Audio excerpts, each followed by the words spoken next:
pessoal, vamos continuar o vídeo anterior, agora falando sobre a função polinomial do primeiro grau.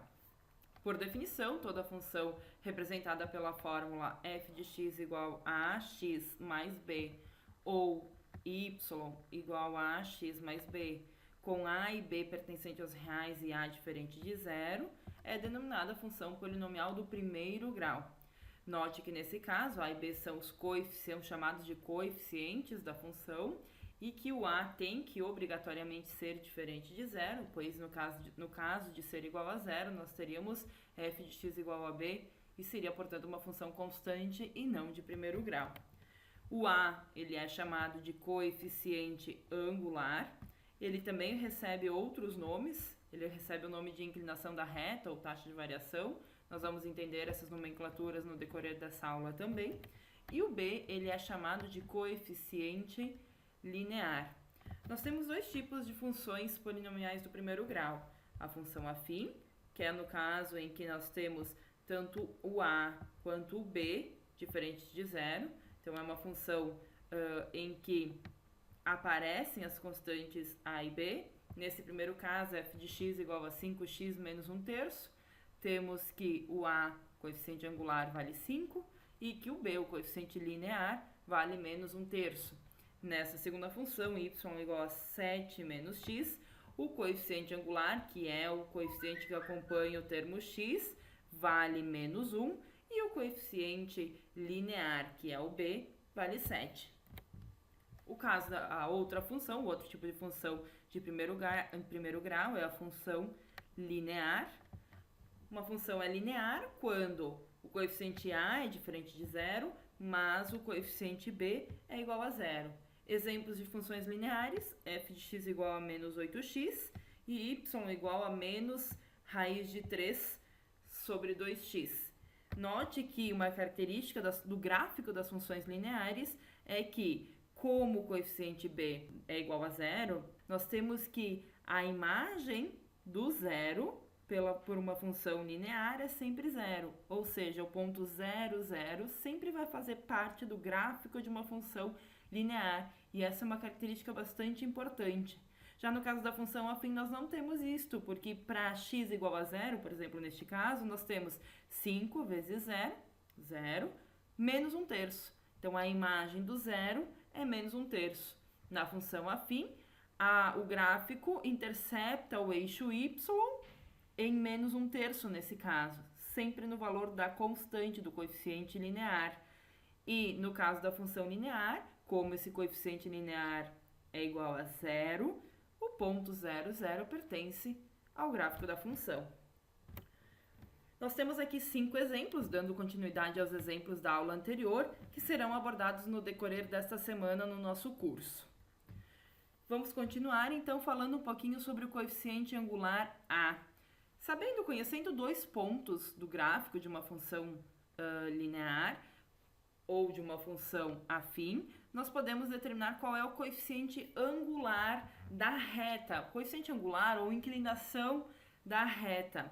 O coeficiente angular ele vai ser determinado da seguinte maneira: conhecendo esses dois pontos, chamando f de x1 a imagem do x1 pela lei da função, lembrando que a lei da função polinomial do primeiro grau é f de x igual a ax mais b, e chamando de f de x2 a imagem de x2, né, para x, tomando dois pontos distintos, x1 e x2 pertencentes ao domínio da função polinomial de primeiro grau, nós podemos escrever o coeficiente angular da seguinte maneira: fazemos a subtração, f de x2 menos f de x1, ou seja, f de x2 é essa segunda equação, fazemos a segunda equação menos a primeira equação, membro a membro das igualdades. Portanto, f de x2 menos f de x1 é igual a ax2 menos ax1.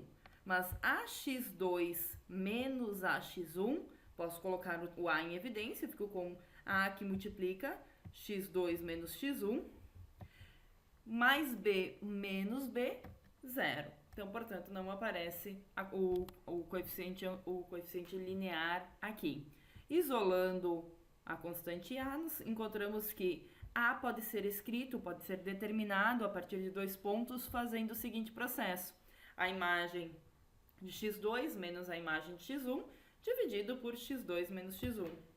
Aqui, nós temos a representação gráfica do que acabamos de visualizar. Temos x1, a imagem de x1, portanto, f de x1.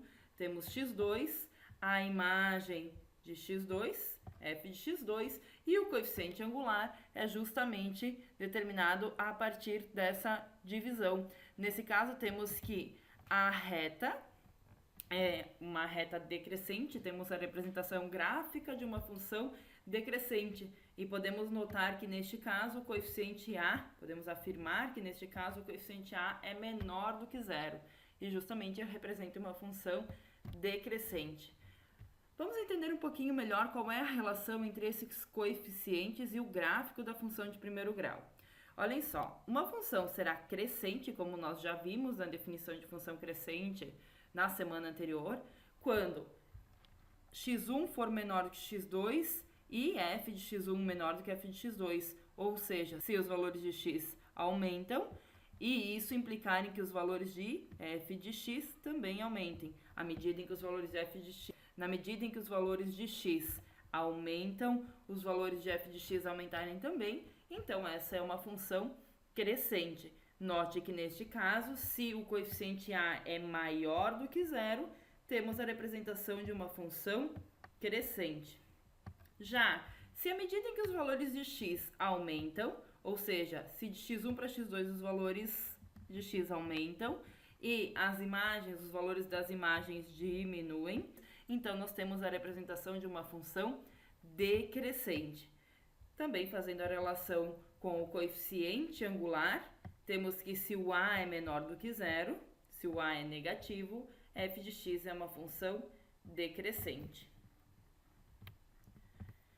Para construir o gráfico de uma função de primeiro grau. Bom, nós já vimos que conhecendo 2 pontos do gráfico de uma função, nós já conseguimos determinar o coeficiente angular dessa reta que é gráfico dessa função e, portanto, a gente consegue construir o gráfico da mesma.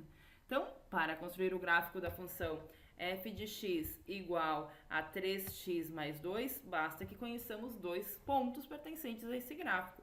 Então, atribuindo o valor, digamos, x igual a menos 2, nós substituímos a variável x por menos 2 e encontramos que a imagem do menos 2 é menos 4.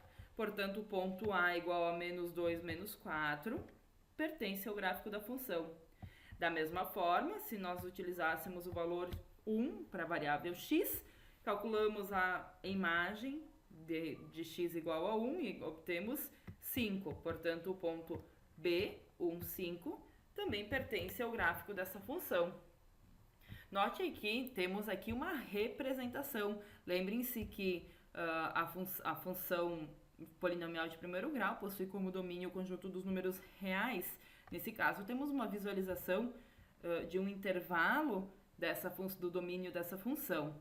E vejam, então, os pontos A, menos 2, menos 4, e o ponto B, de abscissa 1, 5. Ok?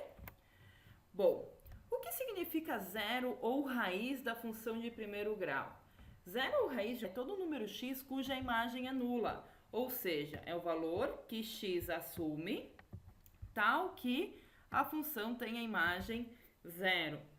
Ou seja, x é zero de y, ou x é zero da função f de x, se e somente se f de x igual a zero.